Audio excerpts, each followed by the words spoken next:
Today we're going over every level of one season wonder, from people who had short peaks of maybe 3 to 4 seasons, all the way to the best one season wonders of all time. Let's start with level 1. Level 1. Short peaks. We're starting with people who had really high highs but didn't last long. As we continue with each level, we'll be better and better one season wonders until we reach some of the best of all time. To start, we have Odell Beckham's 3-year peak from the 2014 to 2016 seasons. OBJ burst onto the scene in 2014, winning Offensive Rookie of the Year despite missing the first 4 games. He set franchise rookie records and became nationally known for his spectacular catches, including that one-handed grab against Dallas that won Play of the Year. In 2015, he recorded his 100th reception in just his 14th game, a league record. He finished second in Giants single-season history for receptions and receiving yards, and 2016 was equally as dominant. He had 200 career receptions in an NFL record 30 games, leading the Giants to the playoffs. Those 3 seasons, he made 3 straight Pro Bowls and 2 first-team All-Pro teams, but injuries derailed everything after that. A fractured ankle in 2017, then a quad injury in 2018 ended his peak before he even hit his prime. He was shipped to the Browns, had a few solid-ish seasons, then tore his ACL. Went to the Rams and was playing great until he tore his ACL again. After that, he wasn't the same. His highs were really high, but he couldn't sustain it. Injuries would also derail Todd Gurley's career. Todd Gurley had an incredible run from 2015 to 2018. He won Offensive Rookie of the Year in 2015, rushing for over 1,100 yards despite the Rams going 7-9. Then 2016 was rough. The offense was terrible and he averages 3.2 yards per carry. But 2017 changed everything. Gurley exploded for over 2,000 scrimmage yards and 19 touchdowns, winning Offensive Player of the Year. He was completely unstoppable under Sean McVay. 2018 was even better statistically, 1,831 yards and 21 total touchdowns. Back-to-back first-team All-Pro selections, leading the Rams to the Super Bowl that season. But weirdly, he would be benched for most of that game. In 2019, it was revealed Gurley had an arthritic component in his right knee. He was never the same after that, averaging just 3.8 yards per carry. The Rams cut him after the season, and he only lasted 1 more year in Atlanta before being out of the league by 26. Amongst other things, Earl Campbell had arthritis, I'm sure. His first 3 years may be the best we've ever seen from any NFL player. Earl Campbell had one of the most dominant 3-year stretches in NFL history from 1978 to 1980. He was the first overall pick in 1978 and immediately won Offensive Player of the Year and Rookie of the Year while coming second in MVP voting. He rushed for 1,450 yards and 13 touchdowns, leading the league in rushing. 1979 was even better, 1,697 yards and 19 touchdowns, winning MVP and Offensive Player of the Year again. Then 1980 was a masterpiece. Campbell rushed for 1,934 yards, second to only OJ's record at the time. He had 4 200-yard games that season and won his 3rd straight rushing title. But the constant pounding took its toll. At 232 pounds, Campbell's running style destroyed his body. He never reached those highs again, and by age 30, injuries forced him out of the league entirely. And the same would happen with Sterling Sharpe. Sterling Sharpe had an absolutely elite 3-year run from 1992 to 1994. In 1992, he set the NFL record at the time with 108 receptions, leading the league in catches, receiving yards, and receiving touchdowns. He made first-team All-Pro. 1993 was even more ridiculous. He broke his own record with 112 receptions, again leading the league, another first-team All-Pro selection. Then 1994 was his best year. He caught 94 passes for 1,119 yards and led the entire NFL with 18 touchdowns. 3 straight Pro Bowls, 3 straight first-team All-Pro selections. But after that 1994 season, a neck injury ended everything. He was only 29 years old and in his absolute prime when he was forced to retire. The injury was so severe he couldn't risk playing another down, cutting short what would have been a first ballot Hall of Fame career in my opinion. He did eventually get in. The most popular greatest peak player is probably Terrell Davis, who will round out this crew. Terrell Davis from 1996 to 1998 was insane. In 1996, he rushed for 1,538 yards and 13 touchdowns, winning Offensive Player of the Year and making first-team All-Pro. 1997 was even better, 1,750 yards and a league-leading 15 touchdowns, another first-team All-Pro selection. He then dominated the playoffs with 581 rushing yards, winning Super Bowl MVP with 157 yards and 3 touchdowns. Then 1998 was stuff of legend. Davis rushed for 2,008 yards and 21 touchdowns, winning MVP and Offensive Player of the Year. He followed that with 468 playoff rushing yards, helping Denver win back-to-back Super Bowls. But a devastating knee injury in 1999 ended everything. He only played 4 games that season and was never the same. Davis was out the league by 29, his career cut tragically short. He did eventually make the Hall of Fame, but what could have been would have been insane. These players all had at least 3 seasons, even if they may be brief where their peak was shown. Next up are the best 2-season wonders ever. Level 2. 2-season wonders. These guys had just 2 seasons showing off what they could be in the league, but could never sustain it. Starting off with Super Bowl MVP winner Nick Foles. Nick Foles had 2 magical seasons that couldn't have been more different, 2013 and 2017. In 2013, Foles put up video game numbers. He threw 27 touchdowns against just 2 interceptions, posting a ridiculous 119.2 passer rating. He made the Pro Bowl and looked like a franchise quarterback, but that didn't work out, not even lasting 2 more seasons in Philly, becoming a journeyman and eventually making his way back to Philly in 2017. After Carson Wentz went down, Foles stepped in and led the Eagles through the playoffs. He threw for 971 yards and 6 touchdowns in 3 playoff games, capping it off by carving up the Patriots in the Super Bowl. He won Super Bowl MVP with 373 yards and 3 touchdowns, including catching one himself on the Philly special. But outside of those 2 years, Foles was mediocre at best. He could never sustain that level of play, bouncing around teams as backup before retiring in 2022. Someone who had all the talent in the world but ruined it for themselves was Aldon Smith. Aldon Smith had one of the most dominant 2-year starts for a pass rusher in NFL history from 2011 to 2012. As a rookie in 2011, Smith recorded 14 sacks in just 16 games, finishing second in Defensive Rookie of the Year voting. He was an immediate force off the edge. Then 2012 was legendary. Smith exploded for 19.5 sacks, making the Pro Bowl and first team All-Pro. He was unstoppable, terrorizing quarterbacks every week alongside Justin Smith on the dominant 49ers defense. But off-field issues derailed everything.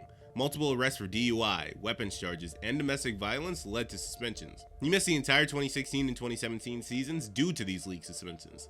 Smith had a brief comeback with Dallas in 2020, but the damage was done. His career ended at 31, wasting what could have been a Hall of Fame trajectory. Someone else who could have been in a Hall of Fame trajectory was Bob Sanders, but it was injuries that did him in. Bob Sanders had 2 of the most impactful seasons a safety has ever had in 2005 and 2007. In 2005, Bob Sanders recorded 92 tackles in 14 games, making the Pro Bowl and first team All-Pro. He was a game changer in the secondary, flying around the field and delivering devastating hits despite being just 5'8" and 206 pounds. 2007 was even better. Sanders posted 97 tackles and 3.5 sacks, earning Pro Bowl and first team All-Pro selections. He won Defensive Player of the Year after leading the Colts to a Super Bowl victory the season prior. But injuries destroyed his career. Sanders only played in 50 games over 8 seasons, constantly dealing with knee, shoulder, and arm issues. His reckless playstyle took a massive toll on his body, and he was out the league by age 30. Someone else ruined by injuries was Victor Cruz. The man was just different, I swear. Victor Cruz had an incredible 2-year run from 2011 to 2012. In 2011, Cruz exploded onto the scene as an undrafted free agent. He caught 82 passes for 1,536 yards and 9 touchdowns, earning second-team All-Pro honors. His famous 99-yard touchdown against the Jets became an instant classic, and his salsa dance celebration became iconic. He helped lead the Giants to a Super Bowl victory over the Patriots. And 2012 was just as dominant. 86 receptions for 1,092 yards and 10 touchdowns. He made the Pro Bowl and was one of Eli Manning's favorite targets. But injuries destroyed everything. In 2014, Cruz tore his patella tendon against the Eagles. The recovery was brutal. He missed the entire 2015 season with calf issues. He was never the same, managing just 1 touchdown in 2016 before being released. He was out the league by 2017. As one undrafted legend goes out, another one comes in Philip Lindsay. Philip Lindsay had an incredible 2-year start to his career from 2018 to 2019. In 2018, Lindsay became the first undrafted rookie to make the Pro Bowl. He rushed for 1,037 yards and 9 touchdowns while adding 241 receiving yards. He averaged 5.4 yards per carry and never fumbled once despite 227 total touches. 2019 was just as impressive, 1,011 rushing yards and 7 touchdowns with 196 receiving yards. He became the first undrafted running back in NFL history to start his career with back-to-back 1,000-yard seasons. But after 2019, his role diminished significantly. In 2020, he only managed 502 yards as the Broncos reduced his workload. He bounced around to Houston, Miami, and Indianapolis over the next 2 years, never recapturing that magic. He was out the NFL by 2023 at just 28 years old. Someone who's talked about a lot is Darren Waller, but the man only had like 2 good seasons. Darren Waller had an incredible peak from 2019 to 2020 after overcoming substance abuse issues. In 2019, Waller came onto the scene with the Raiders. He caught 90 passes for 1,145 yards and 3 touchdowns, making the Pro Bowl. He became one of the most dynamic tight ends in the league, showcasing his elite athleticism and route running ability. In 2020 was even better. 107 receptions for 1,196 yards and 9 touchdowns, another Pro Bowl selection. He was Derek Carr's favorite weapon and one of the most productive tight ends in football. But injuries and just poor play after that kinda derailed everything. He only managed 665 yards in 2021, then 388 in 2022. After being traded to the Giants in 2023, he posted 552 yards before retiring at just 31 years old. He briefly came out of retirement in 2025 with Miami, but he wasn't the same, and he's been on IR for a few weeks now. Lastly, to round out this crew, we have Eddie Lacy. Eddie Lacy had a dominant 2-year start to his career as well in 2013 and 2014. In 2013, Lacy won Offensive Rookie of the Year, rushing for 1,178 yards and 11 touchdowns. He made the Pro Bowl and second-team All-Pro, immediately becoming the Packers' workhorse back. His powerful running style and ability to break tackles made him a nightmare for defenses. 2014 was equally as good, 1,139 rushing yards and 9 TDs on the ground, plus 427 receiving yards and 4 receiving touchdowns. He was a complete back, giving Rodgers a legitimate threat in the backfield, helping him win MVP. But weight issues and injuries derailed his career. Lacy showed up to 2015 training camp overweight, becoming a national meme. Ankle injuries piled up, and he never recovered. After a disappointing 2017 season in Seattle, he was out the league by 27. His promising career cut short.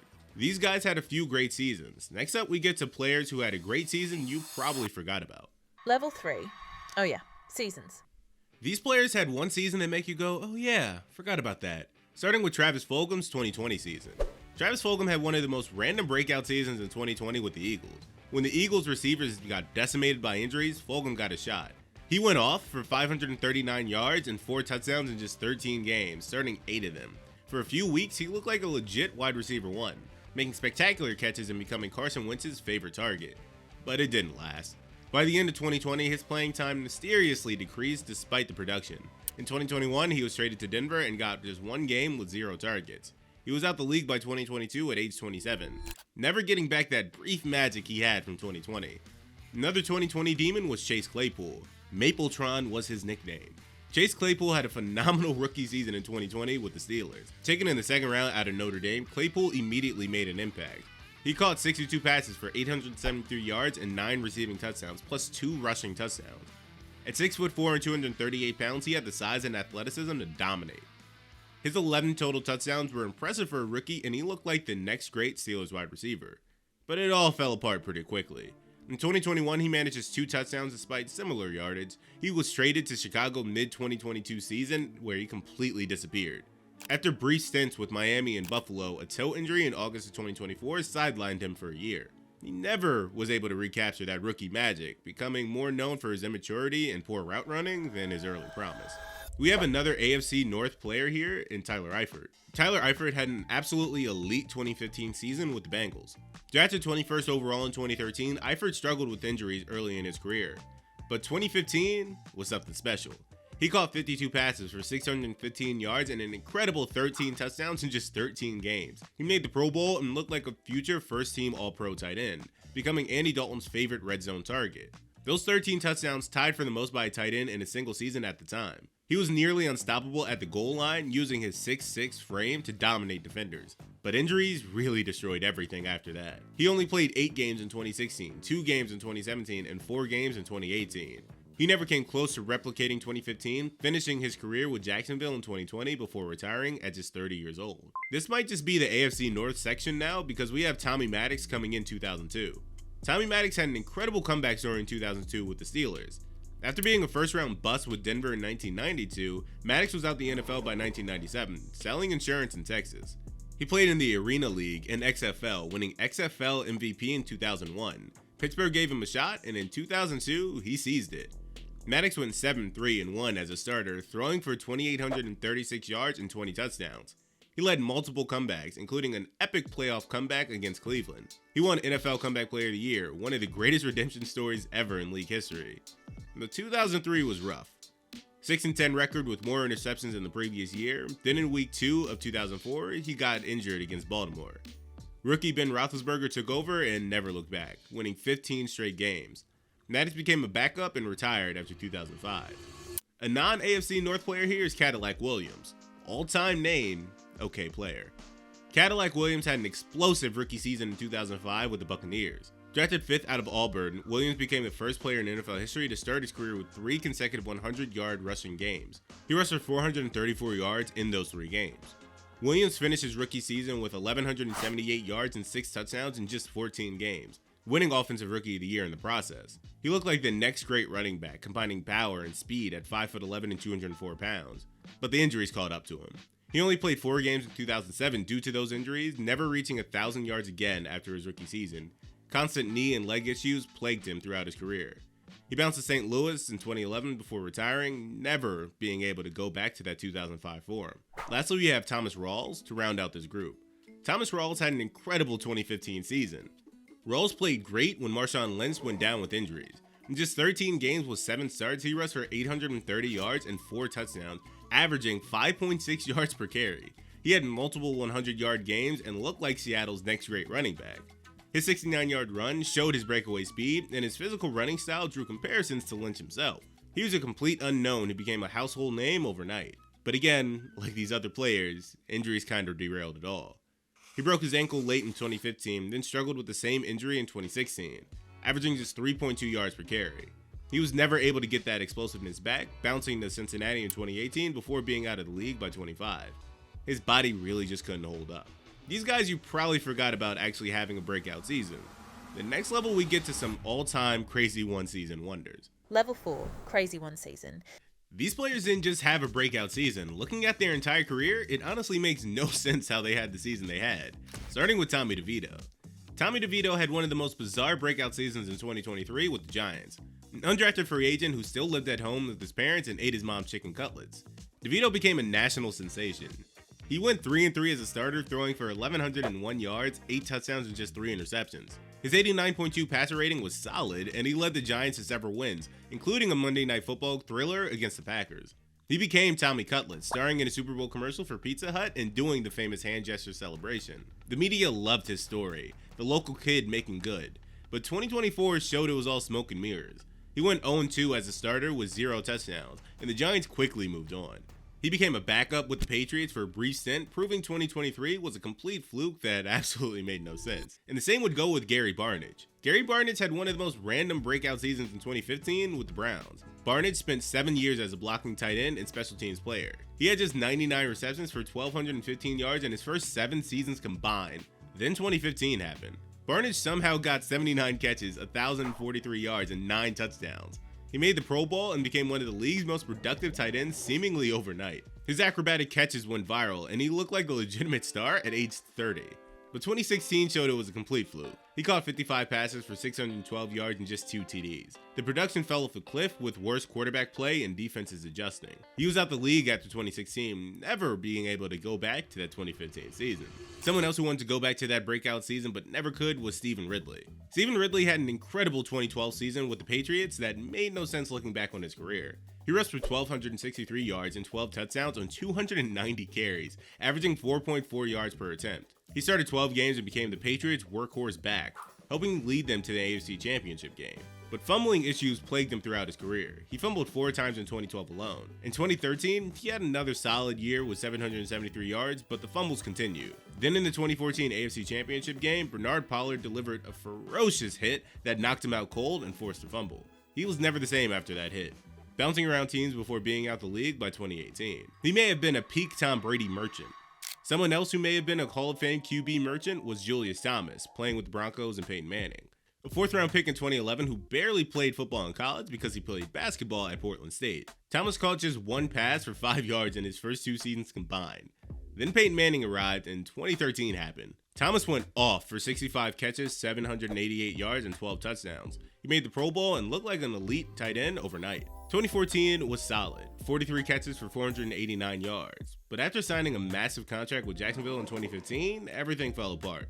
He only managed 5 touchdowns in 2015, then 4 in 2016. After a brief stint in Miami, he was out the league by 2017 at age 29.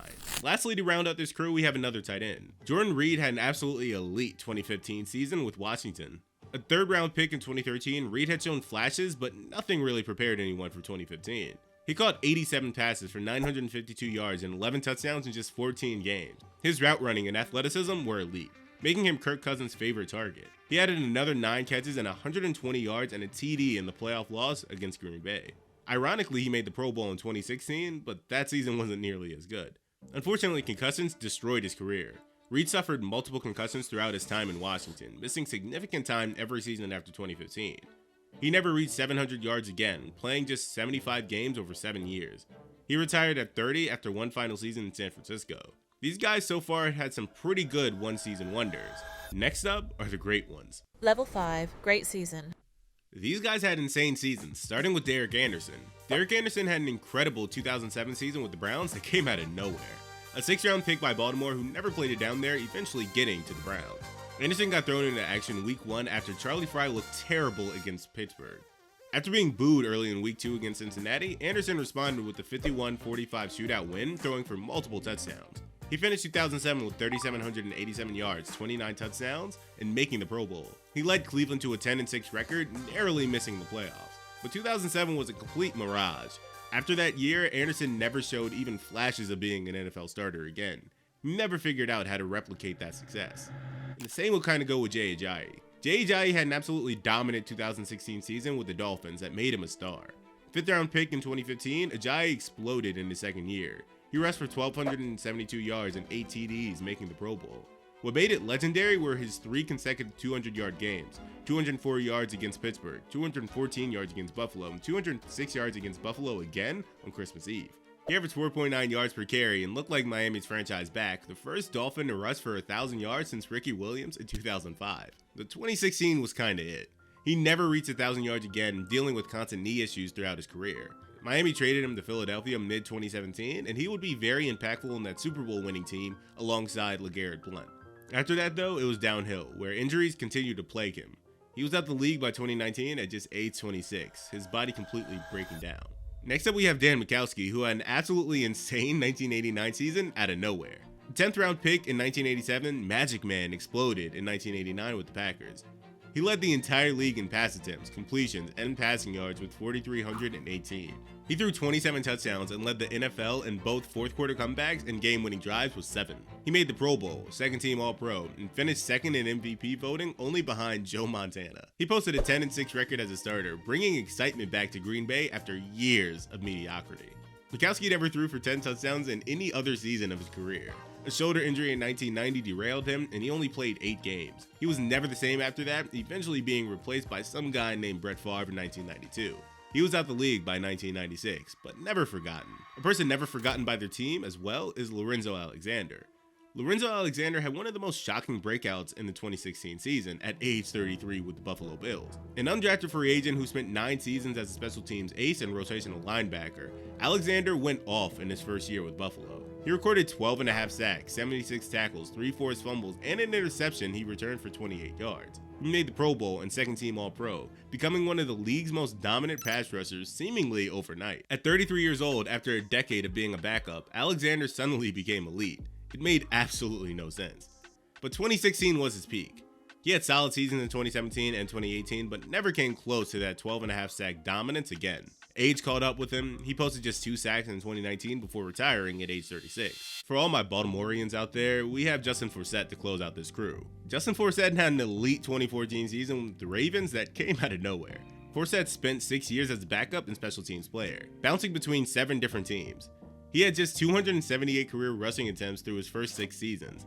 Then at age 29, everything clicked in 2014. Forsett rushed for 1,266 yards and 8 touchdowns on 235 carries, averaging 5.4 yards per attempt. He made the Pro Bowl and finished 5th in Comeback Player of the Year voting. He added 44 catches for 263 yards, becoming a complete back for Baltimore. But 2014 was it. His body completely broke down after that. He bounced to Detroit and Denver in 2016 before retiring at age 31 in 2017. All these guys had insanely great one-season wonders. Next up are the historic ones. Level 6, historical season. These players either literally made history or were a main reason for a team's playoff run by playing out of their mind, starting with RG3. Robert Griffin III had one of the greatest rookie seasons in NFL history in 2012. Drafted 2nd overall by Washington, RG3 threw for 3,200 yards, 20 touchdowns, and just 5 interceptions with a 102.4 passer rating. He added 815 rushing yards and 7 touchdowns, revolutionizing the read option offense. He went 9-6 as a starter, leading Washington to the playoffs for the first time since 2007. RG3 won Offensive Rookie of the Year and made the Pro Bowl. He was electric, dynamic, and looked like the future of the position. But a devastating knee injury in the 2012 playoffs against Seattle changed everything. He was never the same after that ACL tear, struggling with injuries and inconsistency. By 2015, he lost his starting job. He bounced around as a backup before being out of the league by 2020 at just age 30. Another QB who took his team to the playoffs out of nowhere was Case Keenum. Case Keenum had an absolutely magical 2017 season with the Vikings that nobody saw coming. A journeyman backup who'd bounced around from Houston, St. Louis, and Los Angeles, Keenum took over after Sam Bradford's knee injury. He went 11-3 as a starter, throwing for 3,547 yards, 22 touchdowns, and just 7 interceptions with a 98.3 passer rating. He led Minnesota to a 13-3 record and the NFC Championship game.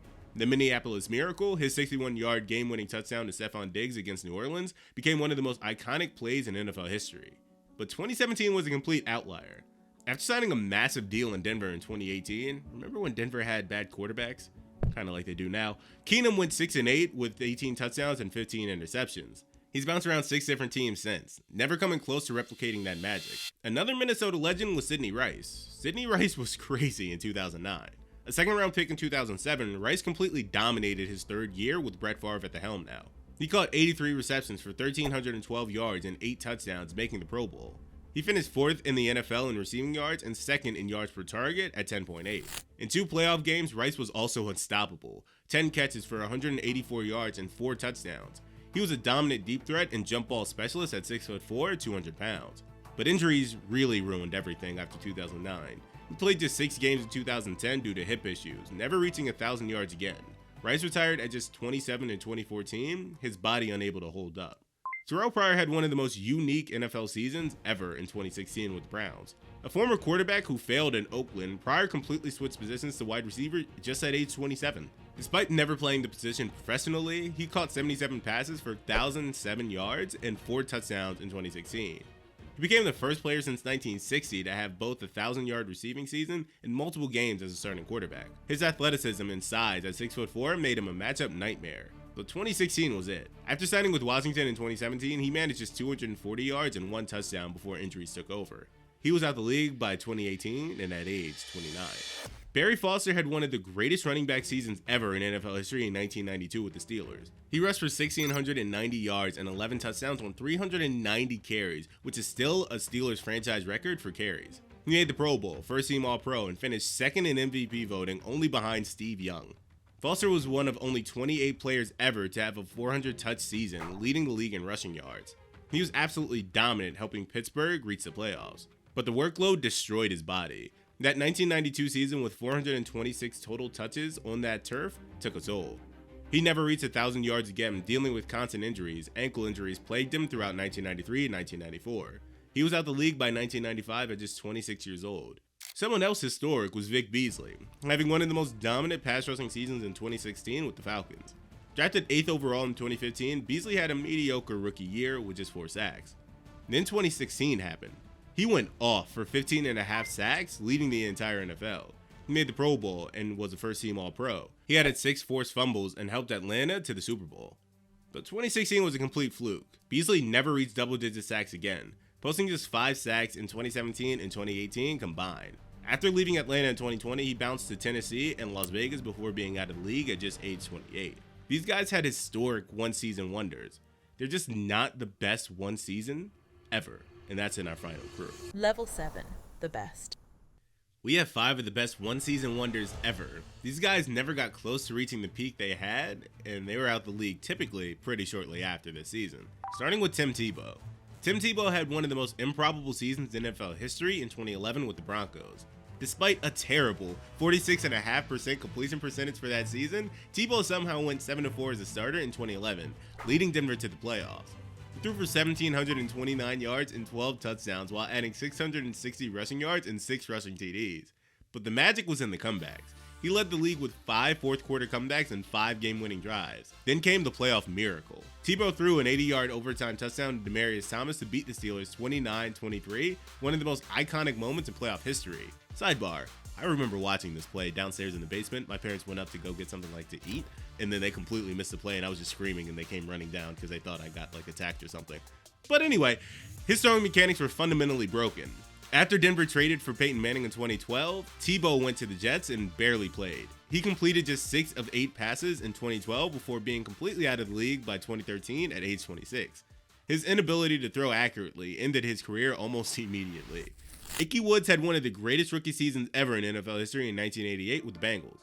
Drafted in the second round out of UNLV, Woods rushed for 1,066 yards and 15 touchdowns in just 10 starts, leading the NFL with 5.3 yards per carry. He made second team All-Pro and finished third in Offensive Rookie of the Year voting. His physical running style at 6'2", 231 pounds made him a nightmare for defenses. But it was the Ickey Shuffle, his touchdown dance, that made him a cultural icon. He led Cincinnati to the Super Bowl, adding 3 more touchdowns in the playoffs. Then injuries destroyed everything. Woods tore his ACL in the second game of 1989, missing the rest of the season. He never reached 300 yards again in any season after that, playing in just 37 games total over the next 4 years.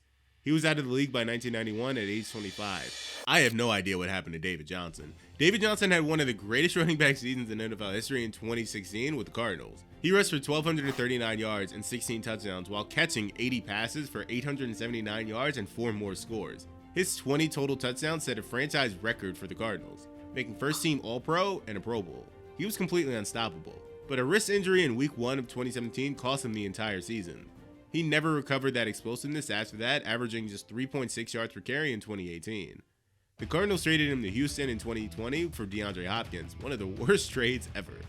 He bounced around before retiring in 2024 at age 32, never coming close to replicating that 2016 dominance. Josh Gordon had one of the most dominant seasons in NFL history in 2013 with the Browns. Gordon led the entire NFL with 1,646 receiving yards in just 14 games. He caught 87 passes for 9 touchdowns, making the first team All-Pro and the Pro Bowl. And he did it with Brandon Weeden, Jason Campbell, and Brian Hoyer throwing him the ball.